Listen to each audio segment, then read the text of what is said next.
What is the key to weight loss? Be very, very boring.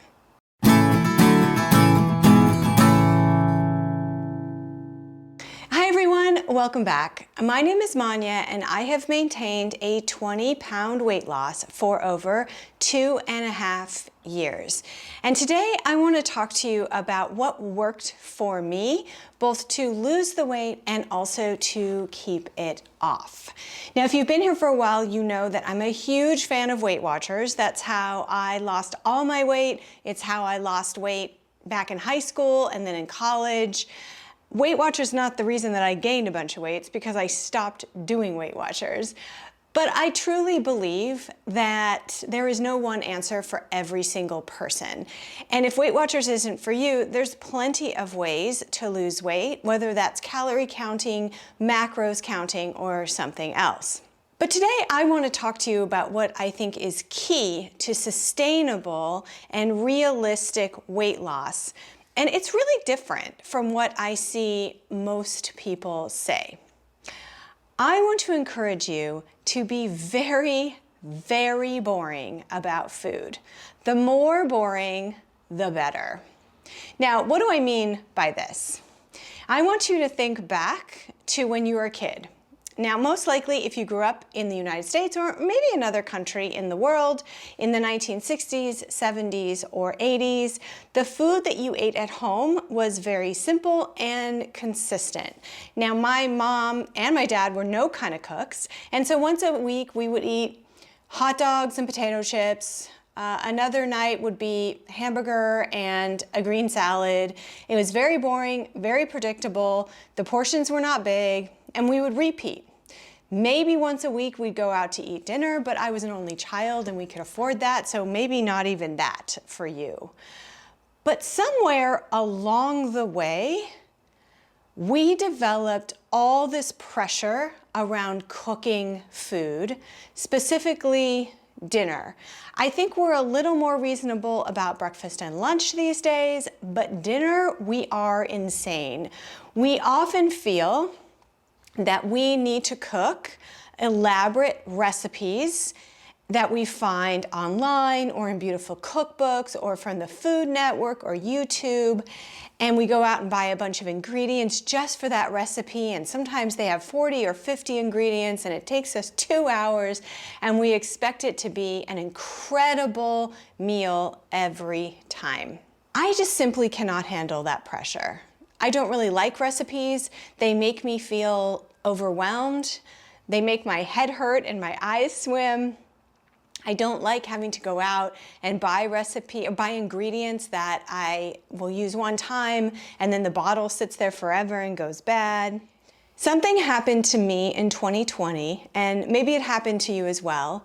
When the pandemic first happened at the beginning of the year, I was supporting a lot of restaurants and getting a lot of takeout. I was doing grocery delivery for the first time and trying all sorts of new things.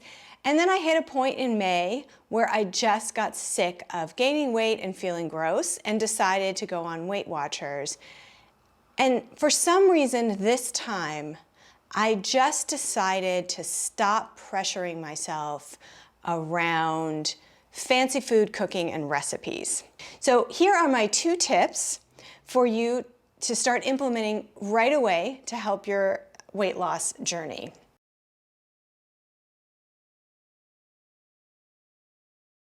First, I'm going to recommend that you stop meal prepping. I know, meal prepping is the thing. Everyone says you should do it. And you can go onto any social media platform and you can see someone's giant kitchen island with 20 Tupperware containers all laid out, and they just ladle the same thing in each one of them, and then they're ready for the week. I detest meal prepping. First of all, it's awful for those of you who don't like to eat the same thing over and over again. I know you hate it because I see your posts and I see that you made 5 lunches for the week and you only ate 3 of them because you were so sick of eating it over and over again. So that's not a good solution for those of you who don't like to eat the same thing over and over. Meal prepping for me is just too rigid and too time consuming. So here's what I do instead. I ingredient prep. This is totally different. This is not putting full meals together and reading recipes. Instead, it is merely prepping ingredients so that all you have to do when you are ready to eat is throw them together and heat them up or eat them cold. Now, this is well known in the weight loss community around things like fruits and vegetables, right? You peel your carrots and you cut them and then you put them in a jar with water, and that's prepping your fruits and vegetables. Everyone knows that you're more likely to eat them if you take the time to do that. And that's usually included as a part of meal prepping recommendations. But I go way above and beyond that. I will cook potatoes and then keep them in the fridge. I'll prep rice. I will make my homemade refried beans. I will make hummus. I will do a whole bunch of single ingredient foods. So not recipes, just single ingredient foods, and then store them in the fridge. When it's time to eat, I have a ton of different flavor combination options that I can throw together and make a Mexican bowl, a Mediterranean bowl, a big salad, what have you. So even though I may be spending the same amount of time as a meal prepper getting everything ready, my options are pretty unlimited when it comes to flavor combinations.